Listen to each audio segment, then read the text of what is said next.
So here's a way to blow your TBR out of the water. A 1,000-page book you weren't planning on. You know how it goes. I was round at my brother's place during Christmas and we were in his library discussing his books, and he had Jonathan Strange and Mr. Norrell on his bookshelves, and he said it's better than Prydain, and he offered to lend it to me. And who am I to say no to such an offer? I mean, I've wanted to read it for a while anyway, so there's no time like the present, right? So yeah, that's 1,000 pages I wasn't expecting. Anyway, hey everyone, it's Nev here from Nev's Book Channel. Welcome if you're a new subscriber. Super glad to have you here. So these are the books I plan to read in the next 3 months, January, February and March of 2025. Can you believe it? So the next book was on my previous TBR, which I didn't get to. It is The Amber Spyglass by Philip Pullman. This is book 3 of his Dark Materials. I'm already 150 pages into this and thoroughly enjoying it. If you don't know what this is one of the top 10 series in the BBC Big Read list. Anyway, as I said, this is the third book. I enjoyed the first one. I enjoyed the second one even more. I'm holding judgment on this one until, of course, I've read it. There are some troublesome aspects to this book,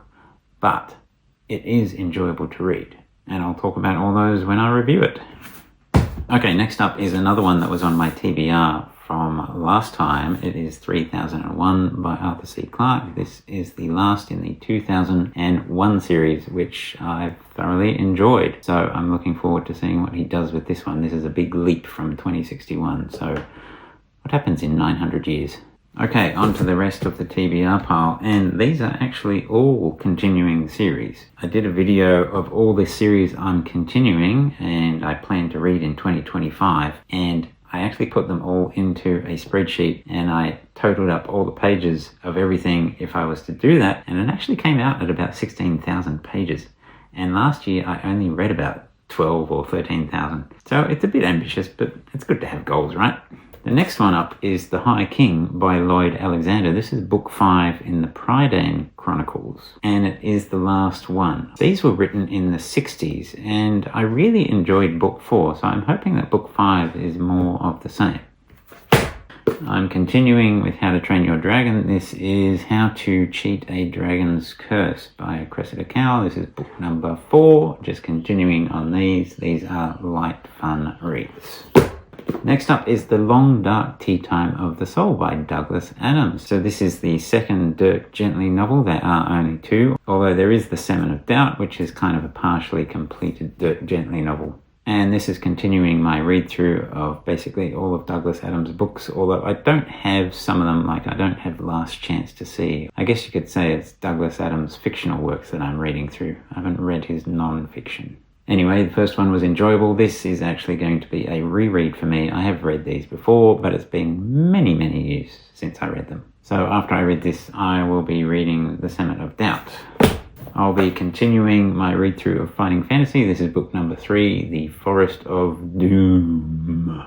The Forest of Doom. So this is Ian Livingstone's first standalone. Steve Jackson and Ian Livingstone wrote the first book together, then Steve Jackson did the second one, and Ian Livingstone did the third one. And I wasn't able to successfully complete playing through the first 2 books. Maybe the third time is the charm. Now, what do you do when you're already reading a 1,000-book chunker? You add another one.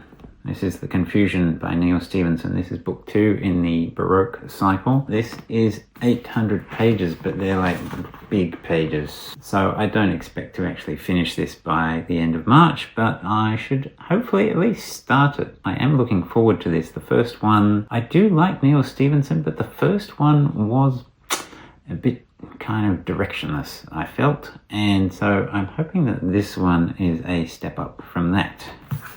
So if you're interested in any of that, you should definitely like and subscribe. And I'm also curious, if you have seen my videos about Prydain and seen my thoughts on that, what do you think I'll think about? What do you reckon I'll think about Jonathan Strange and Mr. Norrell? Leave a comment down below. All right, I will see you in the next video. See ya.